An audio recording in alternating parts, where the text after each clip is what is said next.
नमो सिद्धाणं नमो आयर्याणं नमो उवज्झायाणं नमो लोय सव्वसाहूणम् ईसु पंचनमो यारो सव्वपावपणासरणो मंगलाणं च सव्वेसिं पढमं हवै मंगलं चत्तारि मंगलम् अरहन्त मंगलं सिद्धमंगलं साहुमंगलं केवलिपण्णत्तो धम्मो मंगलं चत्तारि लोगुत्तमा अरहन्त लोगुत्तमा सिद्धलोगुत्तमा साहुलोगुत्तमा केवलिपण्णत्तो धम्मो लोगुत्तमा चत्तारि शरणं पव्वज्जामि अरहन्त शरणं पव्वज्जामि सिद्धशरणं पव्वज्जामि साहु शरणं पव्वज्जामि केवलिपण्णत्तो धम्मो शरणं पव्वज्जामि। तीन लोक तीन काल के पंच परम गुरु अरहंत सिद्ध आचार्य उपाध्याय और सर्व साधु पंच परमेष्टि भगवंतों को भक्तिपूर्वक नमस्कार।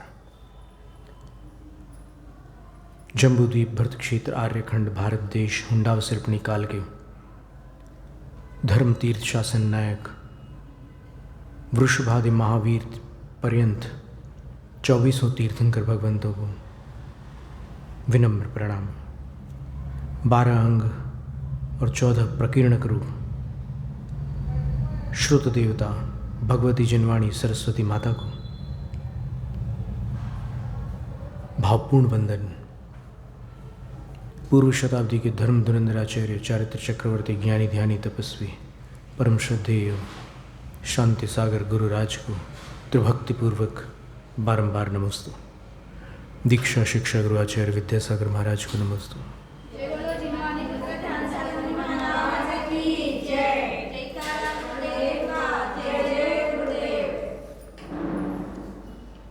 स्वात्मस्थितः सर्वगतः समस्तो व्यापार वेदी विनिवृत्त संगः प्रवृद्ध कालोप्यजरो वरेण्यः पायादपायात् पुरुषः पुराणः परैरचिन्त्यं युगभारमेकः स्तोतुं वहन् योगिभिरप्यशक्यः स्तुत्योद्यमेऽसौ वृषभो न भानुः किमप्रवेशे विशति प्रदीपः तत्याज शक्रः शकनाभिमानम् नाहं त्यजामिस्तव नानुबन्धम् स्वल्पेन बोधेन ततोऽधिकार्थम् वातायनेनैव निरूपयामि तं विश्वदृष्ट्वा सकलैर्दृश्यो विद्वानशेषं निखिलैरवेद्यः वक्तुं कियान् कीदृश इत्यशक्यः स्तुतिस्ततो शक्तिकथा तवास्तु व्यापीडितं बालमिवात्मदोषैः रुल्लागतान् लोकमवापिपस्त्वं हिताहितान्वेषणमान्द्यभाजः सर्वस्य जन्तोरसि बालवैद्यः दाता न हर्ता दिवसं विवस्वा नद्यश्व इत्यच्युतदर्शिताशः सव्याजमेवं गमयत्यशक्तः क्षणेन दत्सेऽभिमतन्नताय उपैति भक्त्या सुमुखः सुखानि त्वयि स्वभावाद्विमुखश्च दुःखम् सदा वदा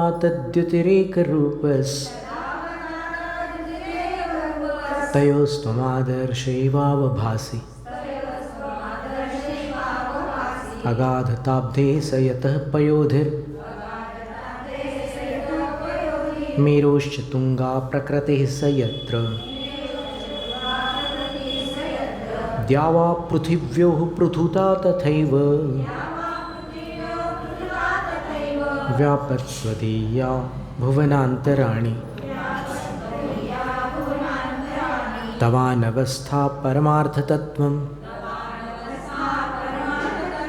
त्वया न गीतः पुनरागमश्च दृष्टं विहाय त्वमदृष्टमैषीर् विरुद्धवृत्तोऽपि समञ्जसस्त्वं स्मरः सुदग्धो भवतैव तस्मिन् नुद्धूलितात्मा यदि नाम शम्भुः अशेतवृन्दोपहतोऽपि विष्णुः किं गृह्यते येन भवान् जागः स नीरजाः स्यादपरो भवान् वा तद्दोषकीर्त्यैव न ते गुणित्वम् सतोऽम्बुराशेर्महिमानदेव स्तोकापवादेन जलाशयस्य कर्मस्थितिं जन्तुरनेकभूमिं नयत्यमुं सा च परस्परस्य तन्नेत्रिभावं हितयोर्भवाब्धौ जिनेन्द्रनौ नारिविकयोरिवाख्यः सुखाय दुःखानि गुणाय दोषान् धर्माय पापानि समाचरन्ति तैलाय बालाः सिकतासमूहं निपीडयन्ति स्फुटमत्वदीयाः विशापहारं मणिमौषधानि मन्त्रं समुद्दिश्य रसायनं च भ्राम्यन्त्यहो न त्वमिति स्मरन्ति पर्यायनामानि तवैव तानि चित्तेन किञ्चित् कृतवानसि त्वं देवः कृतश्चेतसि येन सर्वं हस्ते कृतं तेन जगद्विचित्रं सुखेन जीवत्यपि चित्तबाह्यः त्रिकालतत्त्वं त्वमवैस्त्रिलोकी स्वामीति संख्या नियतेरमीषाम् बोधाधिपत्यं प्रति न भविष्यन्स्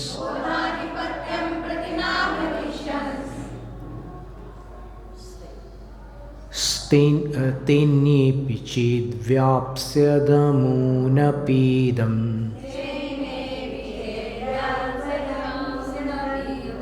बोधाधिपत्यं प्रति न भविष्यन्स्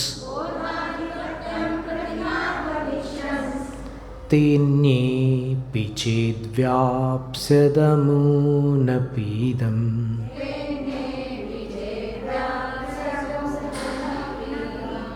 तेन्येऽपि चेत मन में यहाँ रोक लो, मन में व्याप्स्य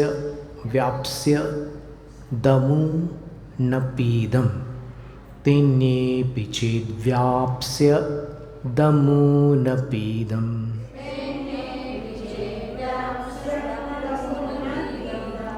मन में आप अगर वहाँ विराम ले लेंगे ना तो बोलते बोलते तो लगातार बोल सकते हैं। मन में आप उसके 4 भाग कर दीजिए। तेन्येपि चेत एक, व्याप्स्य दमू नपीदम। तेन्येपि चेत व्याप्स्य दमू नपीदम। एकदम परफेक्ट हुआ, बिल्कुल। ये क्या अपन अंदर एक साथ अगर बोलना चाहते हैं तो नहीं होता। आपने सप्तभंगी सुनी थी ना, जब अपन अस्ति और नास्ति को एक साथ बोलना चाहते तो बोल ही नहीं सकते, तो अवक्तव्य भंग हो जाता है। तो अब 4 भागों में करके बोलेंगे तो सरल हो जाएगा। तेन्येपि चेत् व्याप्स्य दमू नपीदम।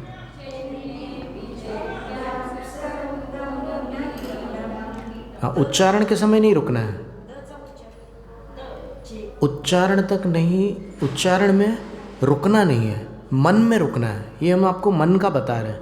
तेन्येपि चेत् व्याप्स्य दमू नपीदम। ऐसा। नाकस्य पत्युः परिकर्मरम्यं नागम्य रूपस्य तवोपकारी। तस्यैव हेतुः स्वसुखस्य भानो रुद्बिभ्रतश्छत्रमिवादरेण।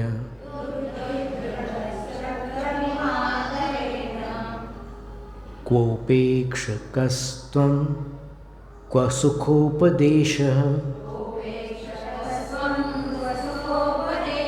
सचेत् किमिच्छा प्रतिकूलवादः। क्वासौ क्व वा सर्वजगत्प्रियत्वं तन्नो यथा तथ्यमवेविचन्ते। तुङ्गात् फलं यत्तदकिञ्चनाच्च प्राप्यं समृद्धान्न धनीश्वरादेः। निरम्भसोऽप्युच्चतमादिवाद्रेर् नैकापि निर्याति धुनीपयोधेः। त्रैलोक्यसेवान्निमाय दण्डं दध्रे यदिन्द्रो विनयेन तस्य। तत्प्रातिहार्यं भवतः कुतस्त्यं तत्कर्मयोगाद्यदि वा तवास्तु। श्रिया परं पश्यति साधुनिः स्वः श्रीमान्न कश्चित् कृपणं त्वदन्यः। यथा प्रकाशस्थितमन्धकारस् स्थायीक्षते सौ न तथा तमःस्थम्। स्ववृद्धिनिःश्वासनिमेषभाजि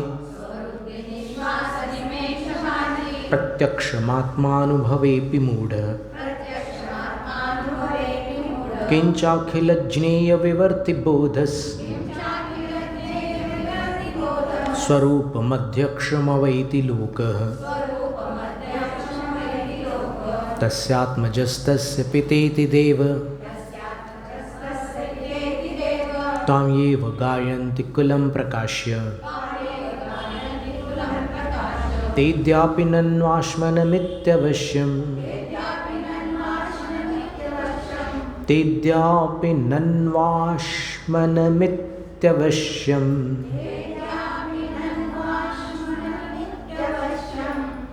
तेद्यापि नन्वाश्मनमित्यवश्यम्। पाणौ कृतं हेम पुनस्त्यजन्ति दत्तस्त्रिलोक्यां पटहुभिभूताः। सुरासुरास्तस्य महान् स लाभः। मोहस्य मोहस्त्वयि को विरोद्धुम् मूलस्य नाशो बलवद्विरोध। मार्गस्त्वयैको ददशे विमुक्तेश चतुर्गतीनां गहनं परेण सर्वं मया दृष्टमिति स्मयेन तन्मा कदाचित् भुजमालुलोकः स्वर्भानुरर्कस्य हविर्भुजुम्भः कल्पान्तवातोऽम्बुनिधेर्विघातः संसारभोगस्य वियोगभावो विपक्षपूर्वाभ्युदयास्त्वदन्ये अजानतस्त्वान्नमतः फलं यत् तज्जानतोऽन्यन्न तु देवतेति हरिण्मणिं काचधिया दधानः तन्तस्य बुद्ध्या वहतो न रिक्तः प्रशस्तवाचश्चतुराः कषायैः गलत छपा है प्रशस्तवाचश्चतुराः कषायैर् दग्धस्य देवव्यवहारमाहुः गतस्य दीपस्य हि नन्दितत्वं दृष्टं कपालस्य च मङ्गलत्वम् नानार्थमेकार्थमदस्त्वदुक्तम् हितं वचस्ते निशमय्य वक्तुः निर्दोषताङ्केन विभावयन्ते ज्वरेण मुक्तः सुगमः स्वरेण न क्वापि वाञ्छा ववृते च वाक्ते काले क्वचित् कोऽपि तथा नियोगः न पूरयाम्यं बुद्धिमित्युदंशुः ये पंक्ति कठिन है ना न पूरयाम्यं बुद्धिमित्युदंशु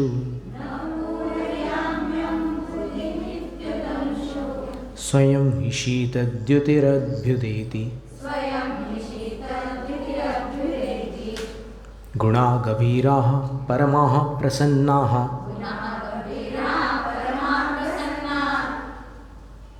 गुणा गभीराः परमाः प्रसन्नाः बहुप्रकारा बहवस्तवेति दृष्टोऽयमन्तःस्तवनेन तेषां गुणो गुणानां किमतः परोऽस्ति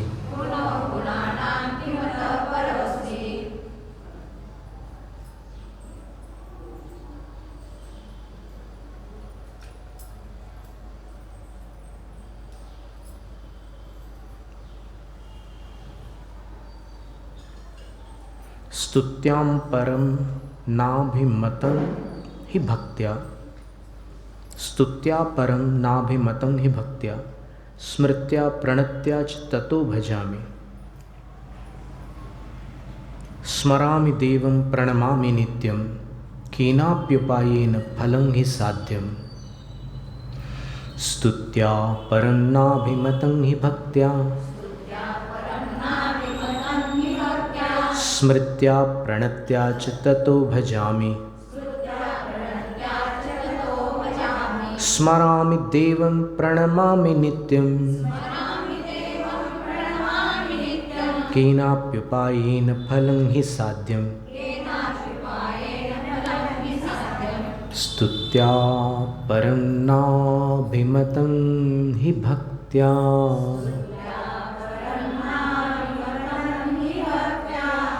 स्मृत्या प्रणत्या च ततो भजामि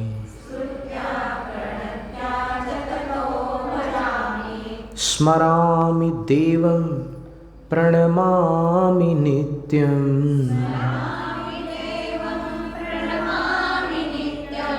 केनाप्युपायेन फलं हि साध्यम्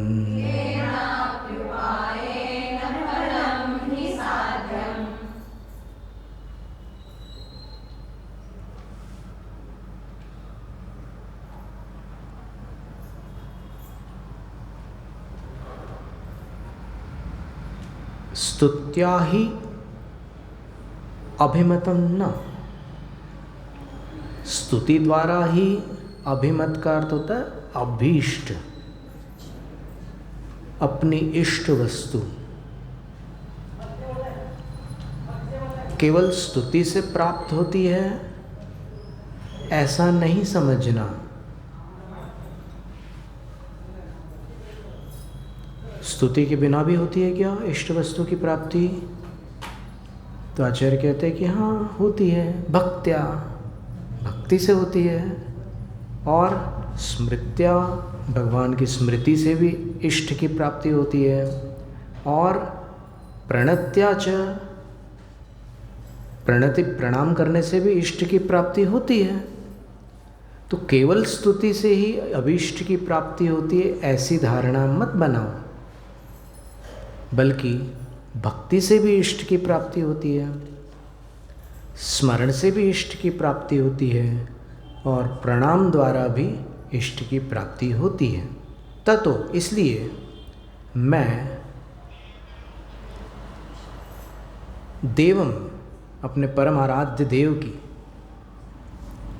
भजामि, भक्ति करता हूँ, स्मरामि, उनका स्मरण करता हूँ, और नित्यम प्रणमामि, और उनको नित्य प्रणाम करता हूँ। कीनाप्युपायेन, किसी भी उपाय से, फलम ही साध्यम, साध्य तो जो अपना फल है वही है ना, कैसे भी सध जाए। स्टील के बर्तन में खीर बनाओ, पीतल के बर्तन में बनाओ, या फिर चांदी के बर्तन में बनाओ, या सोने के बर्तन में बनाओ, खीर से मतलब है ना।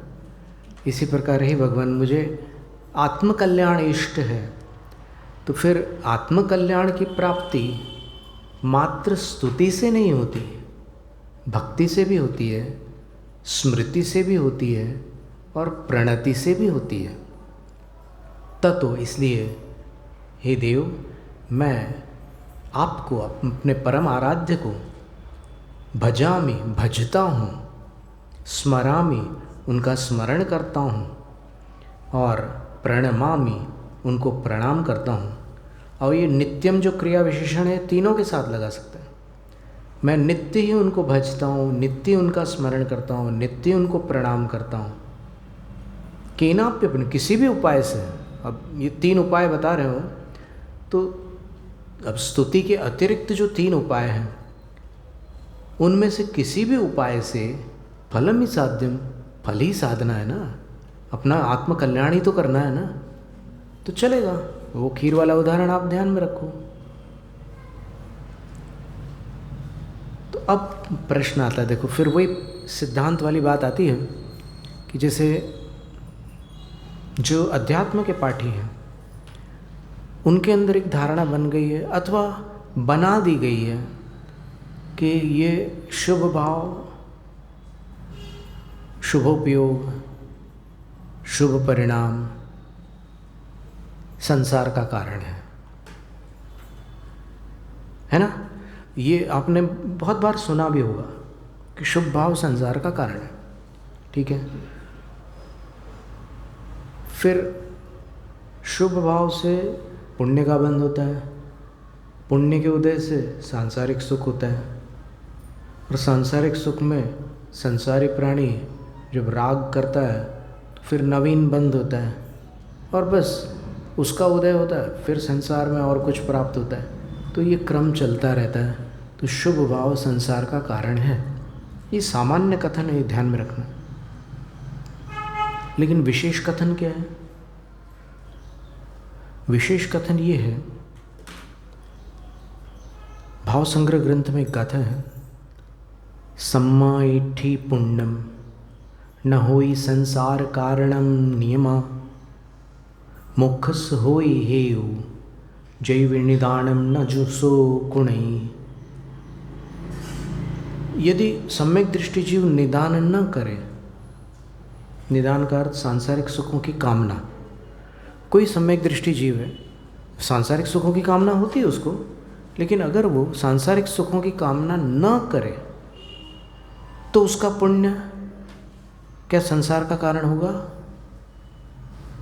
इस प्रश्न का उत्तर है, यदि सम्यक दृष्टि जीव संसार की कामना करता है तो उसका पुण्य संसार का कारण हो सकता है।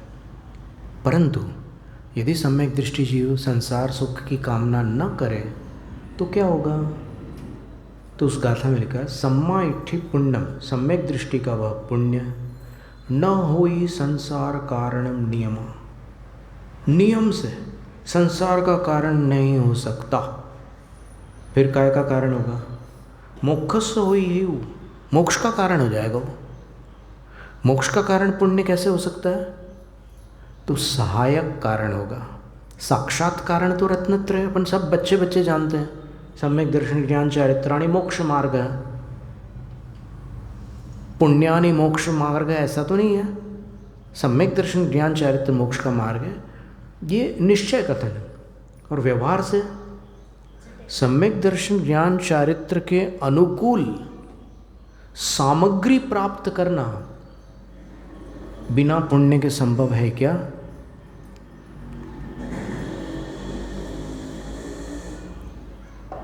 क्या है इसका उत्तर? कौन सी सामग्री है सम्यक दर्शन ज्ञान चारित्र प्राप्त करने में सहायक सामग्री कौन सी है? त्रस पर्याय, त्रस पर्याय के बिना सम्यक दर्शन नहीं हो सकता। पंचेंद्रिय जाति, उसके बिना सम्यक दर्शन नहीं हो सकता। और पंचेंद्रियों में भी जो मन वाले पंचेंद्रिय, सैनी पंचेंद्रिय, उन्हीं को सम्यक दर्शन होता है। और उनको भी सम्यक दर्शन कब होता है? तो शास्त्रों में लिखा है कि सोते सोते कभी किसी को सम्यक दर्शन नहीं होता, हमेशा जागृत अवस्था में ही सम्यक दर्शन होता है। तो सोना क्या है? निद्रा। और निद्रा कौन सा कर्म है? पुण्य या पाप? पाप कर्म है। भले ही नींद से शरीर को फायदा होता है, लेकिन नींद आना एक प्रकार से दर्शनावरण है। तो सम्यक दर्शन के योग्य जो साधन है, देव, शास्त्र, गुरु, इनका प्राप्त होना बिना पुण्य के संभव है? कभी किसी काल में बिना पुण्य के किसी को मिल गए देव, शास्त्र, गुरु? उस सिंह को जो गुरु का समागम मिला था, वो अनायास मिला था कि उसका कोई पुण्य था? उस समय वो बंद कर रहा था पाप का, क्योंकि वो हिरण का शिकार कर रहा था। महावीर स्वामी के जीव की कथा आती है ना 10 भव पहले, वो हिरण का शिकार कर रहा था। और फिर गुरुओं का वहाँ आगमन हुआ। तो गुरुओं का आगमन कैसे हुआ? हिरण का शिकार करते समय तो उसको बंद पाप का हो रहा था, लेकिन उदय किसका था? उदय पुण्य का था, तब तो गुरु मिले उसको। और फिर गुरु का उपदेश सुन करके उसको सम्यक दर्शन हो गया। उसने सब अभक्ष का त्याग कर दिया, आजीवन उपवास का नियम ले लिया, और फिर संयमा संयमी हो गया, अणुव्रती हो गया। उसके बाद कभी भी नरक पशु गति में नहीं गया वो जीव। तो ये जो सम्यक दर्शन की प्राप्ति होती है, व्रतों की प्राप्ति होती है, इसके लिए पुण्य अपेक्षित है। और साक्षात जो रत्नत्रय है वो पुण्य रूप नहीं है।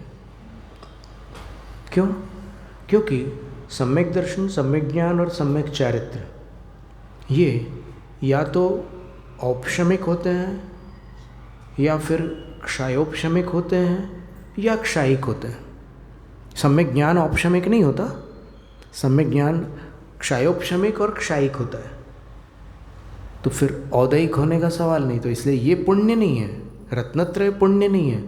लेकिन रत्नत्रय को प्राप्त करने में जो साधन मिलते हैं वो पुण्य से मिलते हैं, ऐसा है। तो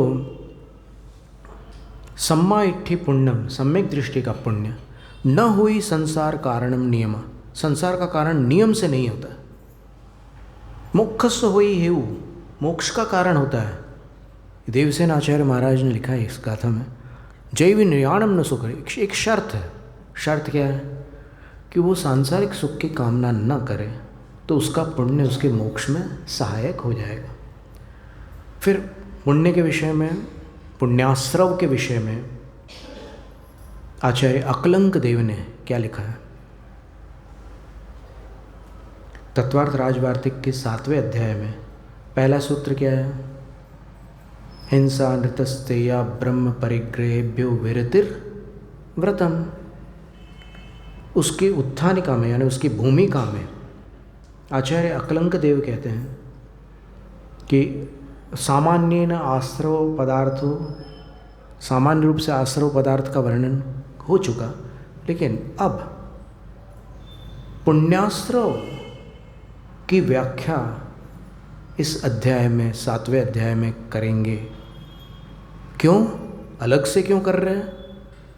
जब पूरे 6ठे अध्याय में सारे आश्रव बता चुके हो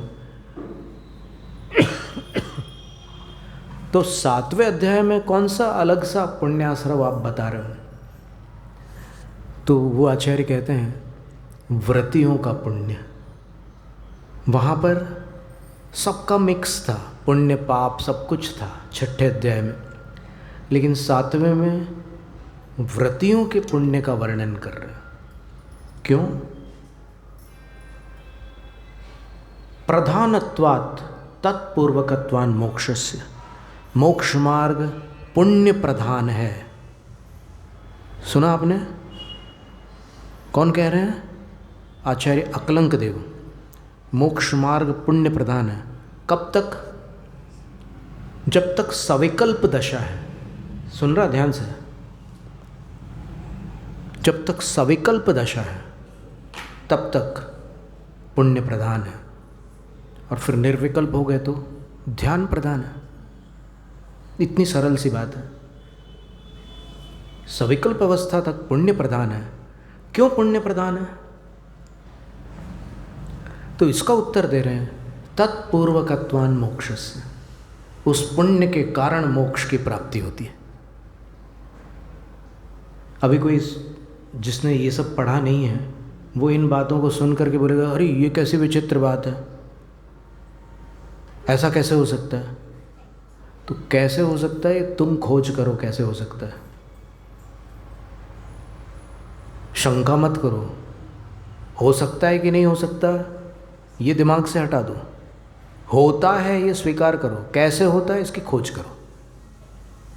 अगर इतनी चतुराई है आपके पास तो खोज करो।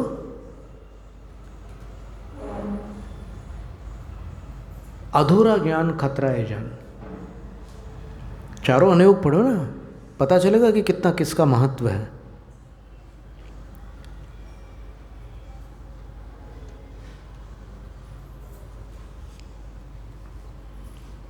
तत्पूर्वकत्वान् मोक्षस्य, बहुत बड़ी बात कह दी कि पुण्य के कारण मोक्ष होता है। पर यह कथन एक दृष्टि से किया गया कथन है। इस कथन के साथ में उस दूसरी दृष्टि का, सम्यक दृष्टि जीव के अंदर बोध रहता ही है। उसको पता है कि मोक्ष का कारण रत्नत्रय ही है, लेकिन फिर भी ये व्रत आदि होना बहुत ज़रूरी है। उसके पहले आप सविकल्प से निर्विकल्प होंगे कैसे बिना व्रतों के? कोई हुआ आज तक? आज तक कोई बिना व्रतों के सविकल्प से निर्विकल्प हुआ? जो अभेद रत्नत्रय की दशा किसी को प्राप्त हुई क्या बिना भेद रत्नत्रय के? और भेद रत्नत्रय किसको कह रहे हैं? जिसमें संयम रूप चारित्र है उसको कह रहे हैं। सिर्फ चारित्र गुण हो उतना पर्याप्त नहीं है, संयम रूप चारित्र होना आवश्यक है। क्योंकि सर्वघाती कषाय के उदय में, ये सिद्धांत की बात ध्यान से सुनना, सर्वघाती कषाय के उदय में निर्विकल्प दशा दुष्कर है। सर्वघाती कषाय चंचल करती है मन को। मुनियों में सर्वघाती कषाय का उदय नहीं होता, और देशव्रतियों में प्रत्याख्यानावरण का उदय हो रहता है, लेकिन मंद होता है। कभी कभी इतना मंद होता है कि सत्वेन दुरवधारा, 3-3, 4-4 स्थानों पर लिखा है कि एक गृहस्थ के भी जो अणुव्रति है उसके भी कषायों का उदय इतना मंद हो सकता है कि उसको आप किसी अपेक्षा से महाव्रती जैसा कह सकते हो। उदाहरण के लिए सेठ जिनदत्त और सेठ सुदर्शन, ये नाम प्रसिद्ध है। ये जब श्मशान में ध्यानस्थ होकर खड़े होते थे, चतुर्दशी को उपवास करके जाते थे और श्मशान में ध्यानस्थ खड़े हो जाते थे और निर्वस्त्र होकर के वो साधना करते थे, बिल्कुल एकांत में।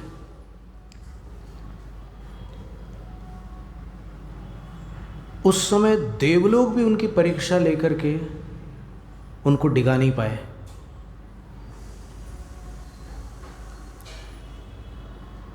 तो उस समय उनकी प्रत्याख्यानावरण कषाय जो है, गृहस्थों के अंदर जो कषाय रहती है ना, वो इतनी मंद हो जाती है उस काल में, उतने काल के लिए, कि उनकी अवस्था, फिर कभी कपड़े धारण करके भी वो सामायिक करते थे, कभी वस्त्र रहित होकर के भी, दोनों विकल्प बताए हैं उसमें। रत्नग्रंथ शावकाचार्य में स्थितो यथा जातः, तीसरी प्रतिमा में ये बताया कि वस्त्र उतार करके भी सामायिक कर सकते पुरुष। तो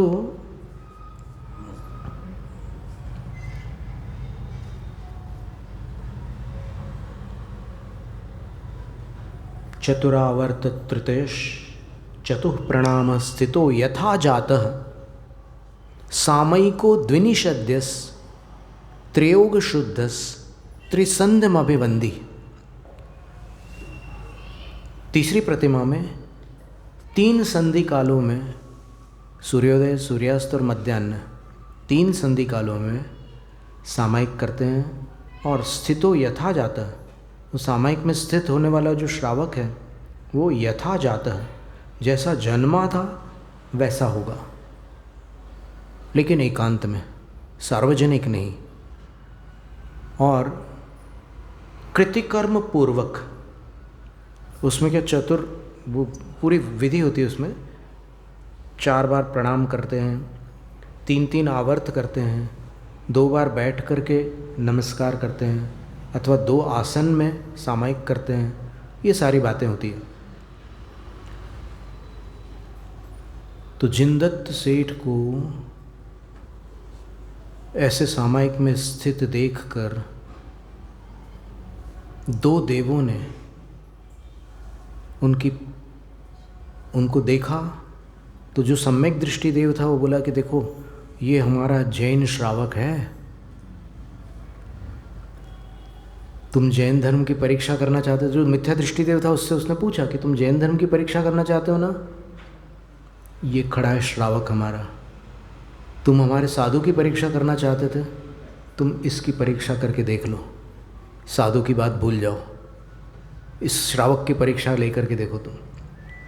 तो रात भर परीक्षा करते हो,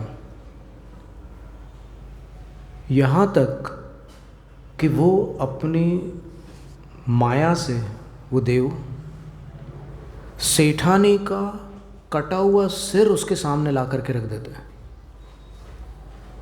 लेकिन तो भी वो सेठ सामायिक नहीं छोड़ते। तो फिर वो मिथ्या दृष्टि देव उससे सम्यक दृष्टि देव से बोलता है कि मान गया, बोले मैं, कि ये जैन श्रावक इतने पक्के होते हैं, लेकिन ये पुराना आसामी है, बोले इसको बरसों की साधना है और बहुत समय का इसका अभ्यास है। क्या तुम्हारे यहाँ नए जैन भी इतने दृढ़ होते हैं श्रद्धा में? तो बोलते हैं कि अच्छा, नए जैन को देखना चाहता हूँ, चलो नए जैन से मिलवा देते हैं। तो फिर एक राजा था, एकदम नया नया जैन बना था, उससे मिलवाया उनने, बोले कि ले लो इसकी परीक्षा।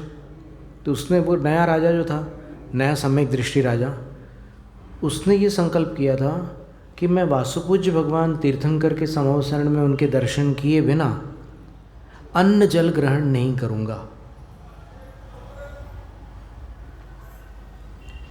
तो वो समवसरण की तरफ जा रहा था, तो उसी समय वो देव ने उपसर्ग करना प्रारंभ किया, परीक्षा लेना प्रारंभ किया। और ऐसी परीक्षा ली कि उसके साथ जो सेना और जितने सामंत वगैरह थे, जो मंत्री, सेनापति, पुरोहित आदि, उन सबको इधर उधर बिखरा दिया और राजा अकेला बच गया। और राजा हाथी पर आरूढ़ था और उसने ऐसा आंधी, तूफान, पानी वाला वातावरण बना दिया कि हाथी दलदल में धंस गया। और वो अंदर अंदर जाता गया, तो फिर उसने सूंड ऐसे ऊपर निकाल ली हाथी ने, क्योंकि सांस लेना ज़रूरी है ना। तो जब वो अंदर धंसने लगा, उसकी पीठ भी बहुत अंदर चली गई और राजा के मुंह तक दलदल आ गया। महावत को तो कहीं से कहीं उसने वो कर दिया था देव ने। अब अकेला राजा हाथी पर बैठा हुआ है, उसके मुंह तक दलदल आ गई।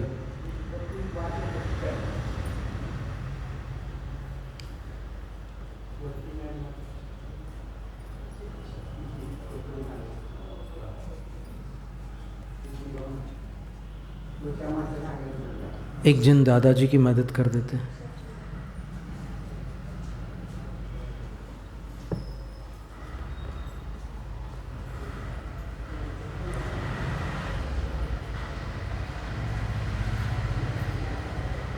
तो राजा को लगा कि मैंने इतने पाप किए हैं जीवन में कि साक्षात तीर्थंकर के दर्शन संभवतः मेरे भाग्य में नहीं लिखे।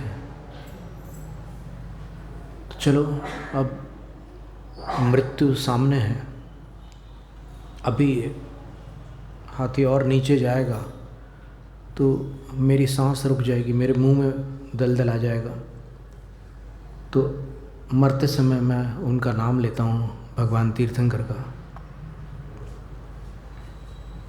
और जैसे ही दलदल यहाँ तक आई तो उसने वासुपूज्य भगवान को मेरा सच्चे हृदय से परम भक्तिभाव पूर्वक प्रणाम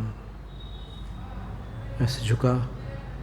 और जैसे ही उसने वासुपूज्य भगवान का नाम लिया, वो देवों की माया एक क्षण में समेट गई और वातावरण पूरा यथावत हो गया।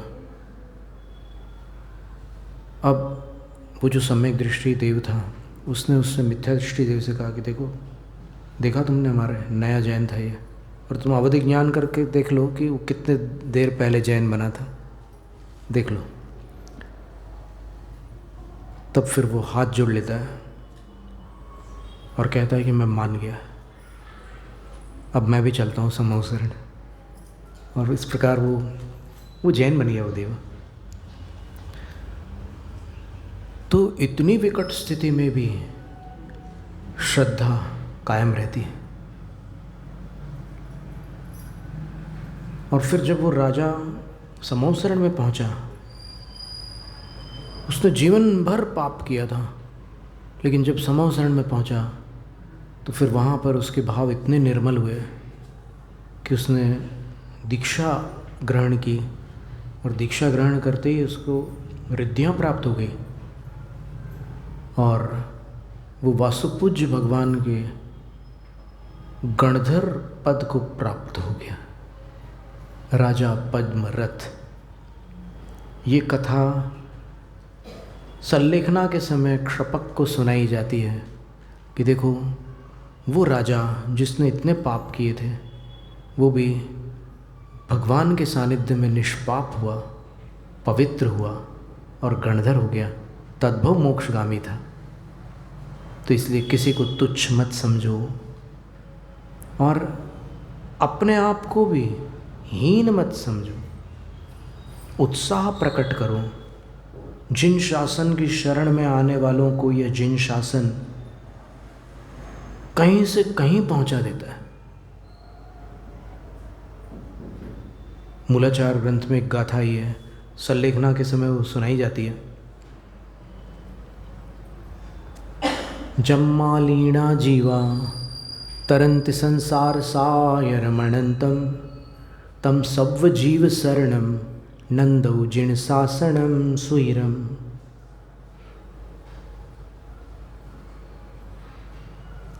जिसकी शरण को प्राप्त करने वाले संसारी प्राणी अनंत संसार को पार कर लेते हैं, और जो सब जीवों की रक्षा करने वाला है, ऐसा जिन शासन दीर्घ काल तक समृद्ध रहे। कितनी सुंदर बात है। जो सब जीवों की रक्षा करने वाला है, सब जीवों की शरण में भर आ जाए तो उसकी रक्षा हो जाएगी। यदि राजा शरण में नहीं आता तो कौन सी गति होती। ऐसे अगर अपन देखें तो फिर जैसे कर्म है वैसी गति होती है।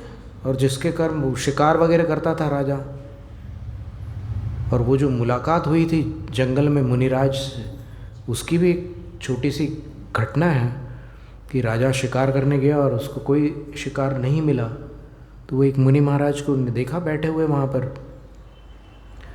तो वो प्रभाव मुनिराज का ही था कि उनके वातावरण में किसी प्राणी को पीड़ा नहीं हो सकती थी, तो वो कोई प्राणी उसकी पकड़ में आया नहीं, सब सुरक्षित रहे। पातंजल सूत्र में भी महर्षि पतंजलि ने पातंजल सूत्र में एक सूत्र लिखा, अहिंसाया प्रतिष्ठाया तत्सन्निधौ वैरत्यागः। जब किसी साधक के हृदय में, किसी योगी के अंदर अहिंसा प्रतिष्ठित हो जाती है, तब उनके सानिध्य में जो भी प्राणी आता है उनका वैर नष्ट हो जाता है। कोई प्राणी किसी के प्रति वैर भाव रख ही नहीं सकता उनके चरणों में आने वाला।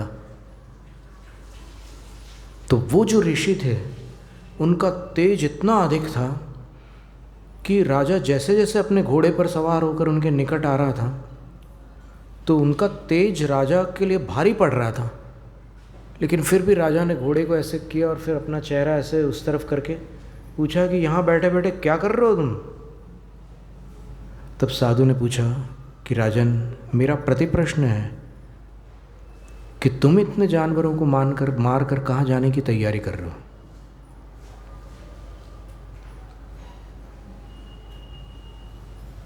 फिर राजा घोड़े से नीचे उतरा और उसने बोला कि मैंने कुछ सोचा नहीं है कहाँ जाना है।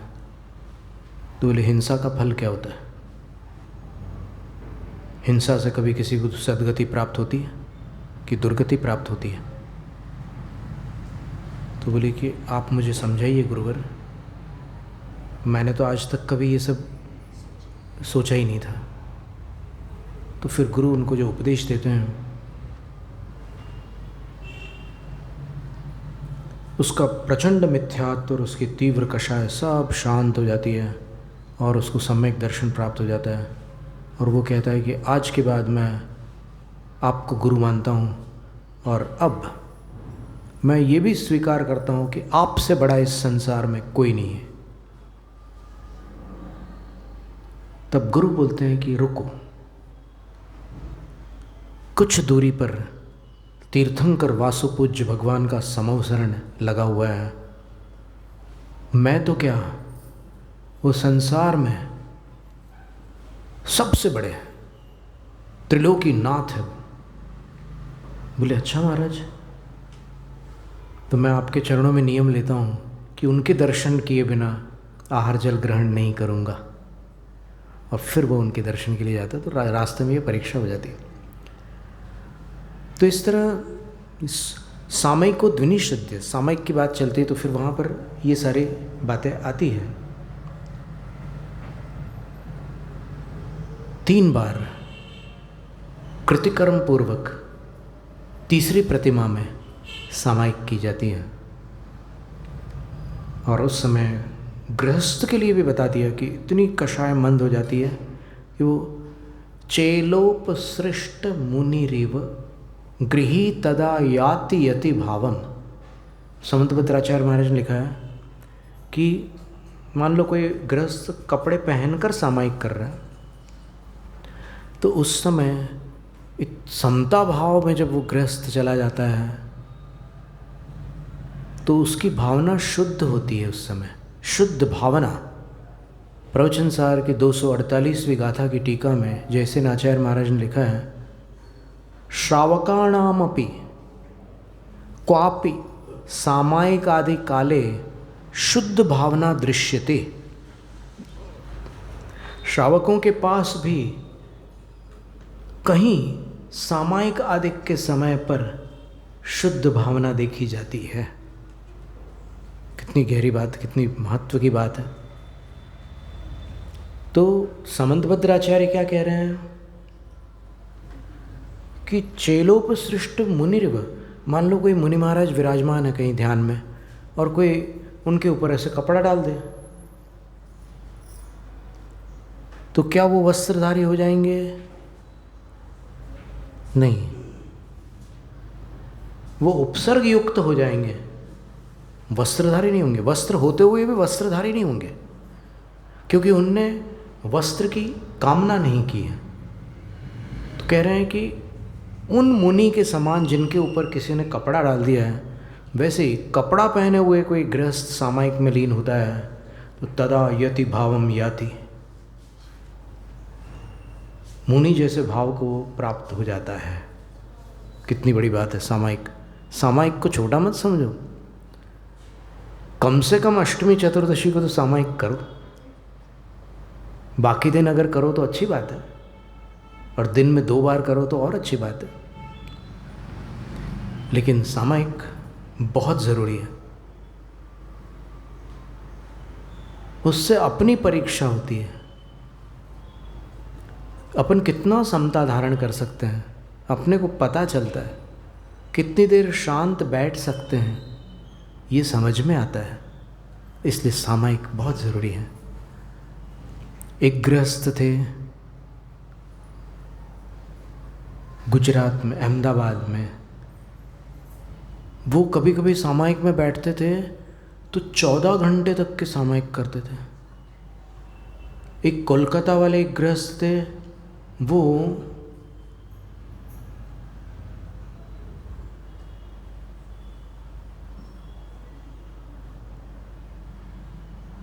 सात घंटे 12 मिनट प्रतिदिन सामायिक करते थे।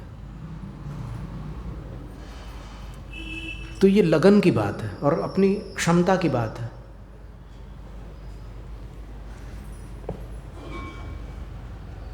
और देखिए कि ये संयमा संयम गुणस्थान जिसको अपन मामूली समझते हैं, कपड़े वाले बोलते हैं, जो लोग, कई लोग बोलते हैं ना ये कपड़े वाले हैं, कपड़े वाले, अभी इतना ज़्यादा देखो, जितना ज़रूरत है उतना बोलो। भगवान ने जो कहा है उससे आगे का मत बोलो।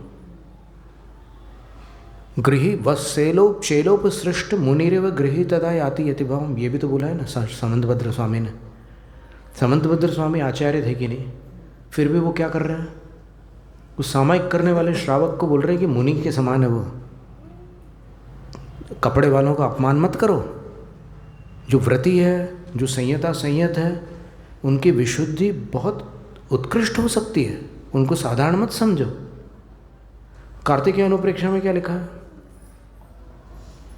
एक श्रावक के 12 व्रत है, ठीक है ना, 5 अणुव्रत, 3 गुणव्रत और 4 शिक्षा व्रत। तो एकम पे वयम विमलम सद्दिट्ठी जय गुणई दृढ़चत्तो चित्तो, एकम पे वयम विमलम सद्दिट्ठी जय गुणई दृढ़ चित्तो सो विवे इड्डिजुत्तम इंदत्तम पावये नियमा। इन 12 व्रतों में से एक व्रत का भी कोई व्रत श्रावक जीवन भर निर्दोष पालन कर ले तो निश्चित रूप से वो आगामी भव में इंद्र पद को प्राप्त होता है। मुनि प्रतिक्रमण में आता है, पाक्षिक प्रतिक्रमण में, भन्ते, हे भगवान, यदि मैंने श्रावक धर्म का भी अनादर किया हो तो मेरा वह दुष्कृत मिथ्या हो। तस्मिच्छा में दुक्कड़म। तो इसका अर्थ क्या हुआ कि मुनि को श्रावक धर्म का अनादर करने का अधिकार नहीं है, क्योंकि श्रावक धर्म जिनेंद्र प्रणीत है। जिनेंद्र भगवान ने बताया हुआ मार्ग है, वो उसका अनादर करने का अधिकार किसी को नहीं है। और देखिए, ये एक बात हो गई। फिर दूसरी बात, प्रत्याख्यान तनुत्वान मंदचराश्चरण मोह परिणामाः सत्वेन दुरवधारा महाव्रताय प्रकल्प्यन्ते। प्रत्याख्यानावरण कषाय जब एकदम तनुत्वात् कम हो जाती है तो उसके कारण चरण मोह परिणामा मंदतराः, कषाय एकदम मंद से मंद हो जाती है। किसकी? श्रावक की। समंतभद्राचार्य महाराज रंधकर्ण श्रावकाचार्य में ये श्लोक लिख रहे हैं, काव्य लिख रहे हैं, आर्या छंद। मंद से भी मंद हो जाती है। और सत्वेन दुरवधारा, ये निश्चित कर पाना मुश्किल होता है कि उसके अंदर कषाय है कि नहीं, यानी उसके अस्तित्व का निर्णय दुष्कर हो जाता है। इतनी मंद कषाय होने पर उस गृहस्थ के अणुव्रतानि महाव्रताय प्रकल्प्यन्ते, उसके अणुव्रत महाव्रत जैसे हो जाते हैं। अर्थात वो अणुव्रती होकर के भी उस मंद कषाय की अवस्था में महाव्रती हो जाता है। इत्थमशेषित हिंसः प्रयाति स महावतित्वमुपचारात् उदयति चरित्र मोहे लभते तु न संयम स्थानम। पुरुषार्थ सिद्ध में कारिका आती है। आचार्य अमृतचंद स्वामी कहते हैं कि जो अष्टमी को उपवास करना चाहता है तो सप्तमी को एक बार भोजन लेकर, गुरुओं को आहार देने के बाद एक बार भोजन किया और उसके बाद संकल्प कर दिया कि अब मेरा नवमी को आहार दान के बाद आहार होगा, है ना, समझ में आ गया ना। ये उसने संकल्प किया तो 48 घंटे का त्याग हो गया उसका प्रोषद उपवास में। तो प्रोषद उपवास में ये कारिका आई हुई है जो अभी हमने पढ़ के सुनाई। इति यह षोडश यामान गमयति परिमुक्त सकल सावध्यः। इस प्रकार जो 16 याम, 16 प्रहर, 16 प्रहर का अर्थ 8 प्रहर का एक दिन हुआ, 16 प्रहर 2 दिन हो गए। इस तरह जो 2 दिन तक रात्रि जागरण पूर्वक धर्म ध्यान में लग जाता है, स महाव्रतित्वम प्रयाति, वो महाव्रती पने को प्राप्त कर लेता है। समझ में आ रहा है कि नहीं कुछ आपको? वो महाव्रती पने को प्राप्त कर लेता है। लेकिन मुनि के गुणस्थान को प्राप्त क्यों नहीं करता? तो उदयति चरित्र में प्रत्याख्यान कषाय अभी उदय में है, इसलिए उसके उदय में लभते तु न संयम स्थानम, मुनि के संयम स्थान को प्राप्त नहीं करता।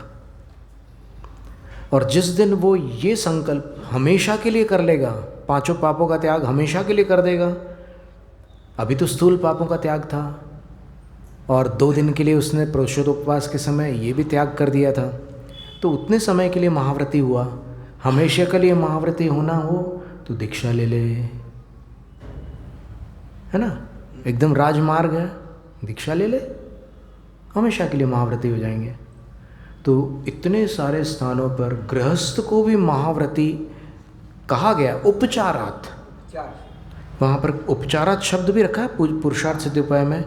उपचार से स्थायी रूप से महाव्रत होता वो अलग स्थिति होती है, तो उपचार से महाव्रती का, तो इसलिए गृहस्थ धर्म का भी कभी अपमान नहीं करना, अनादर नहीं करना। और जिन्होंने घर का त्याग किया, जिन्होंने आर्य का दीक्षा ली अथवा जिन्होंने क्षुल्लक एलक क्षुल्लिका दीक्षा ली, उनका स्थान क्या है?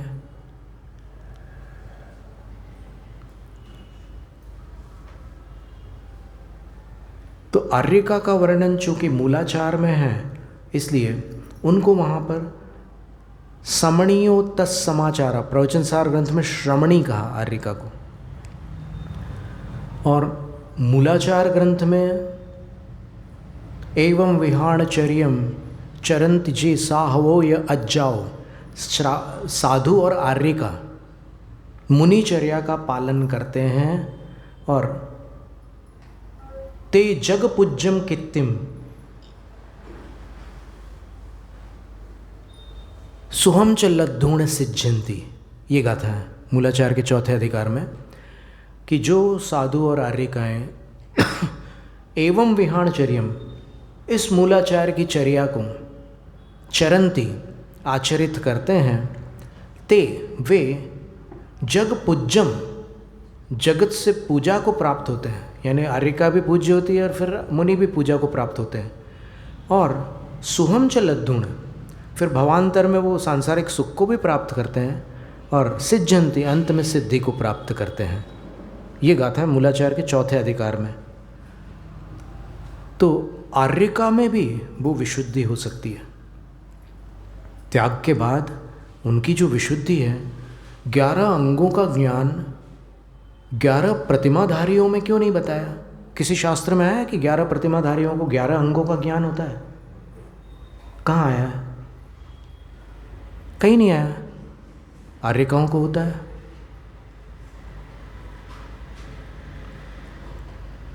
सुलोचना जय कुमार की पत्नी थी, उन्होंने जब दीक्षा ली, एकादशांग भृज्जाता सार्यकापि सुलोचना, जिनसेन आचार्य महाराज ने लिखा है कि जब सुलोचना ने दीक्षा ली तो 11 अंगों से संपन्न हो गई, वो 11 अंगों का ज्ञान हो गया उनको। आचार्य विद्यासागर महाराज जी ने बताया कि 11 प्रतिमाधारी से आर्यिका का स्थान ऊंचा है। क्यों? उन्होंने 3 युक्तियां दी थी। एक, पहले कि उन्होंने कहा कि वो उनका ज्ञान अधिक होता है, सबको नहीं होता लेकिन होता है, और आर्यिका अवस्था में ही होता है। क्षुल्लक एलक अवस्था में 11 अंगों का ज्ञान नहीं होता।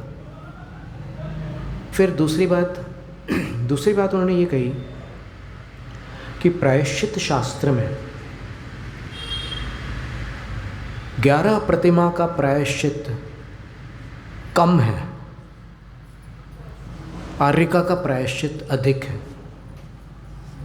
तो अधिक प्रायश्चित इसलिए है क्योंकि वो स्थान ऊंचा है।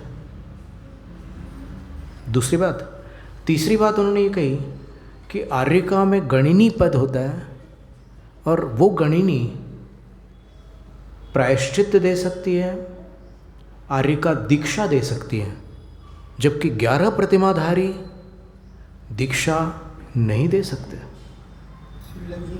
जी दीक्षा दे सकते, वही तो कह रहे हैं ना कि 11 प्रतिमाधारी में क्षुल्लक एलक क्षुल्लिका सब आते हैं, तो वो उनको दीक्षा देने का। अब देखो, कभी संलेखना की स्थिति आ जाए किसी की, तो मृत्यु निकट होने पर वो महाव्रतों का आरोपण कर सकते हैं, गुरु की अनुज्ञा से और बड़े आचार्यों की सम्मति से वो कर सकते हैं, लेकिन एक उनका मार्ग ये नहीं है कि वो दीक्षित करें किसी को। वो गुरु की आज्ञा वाली बात अलग होती है। फिर इन 3 बिंदुओं के आधार पर आचार्य ने बताया था कि आर्यिकों का स्थान ऊंचा है। और फिर अगर क्रम की बात करें तो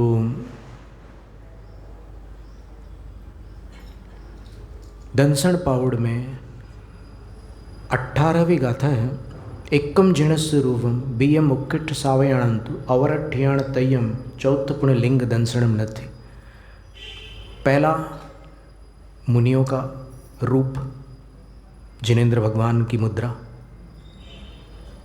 दूसरा उक्किट सावयाणंत, उत्कृष्ट श्रावकों का रूप, यानी एलक शुल्लकों की मुद्रा। अवरठ्याण तय्यम, और तीसरा आर्यिकाओं का जो भेष है वो। चौथ पुण्यलिंग दंसण नथि, और चौथा कोई भेष जैन दर्शन में नहीं है। अब इसमें कुछ लोगों का कहना है कि पहला मुनियों का है, दूसरा क्षुल्लकों का है, तीसरा आर्यकों का है। तो ये कथन का क्रम है,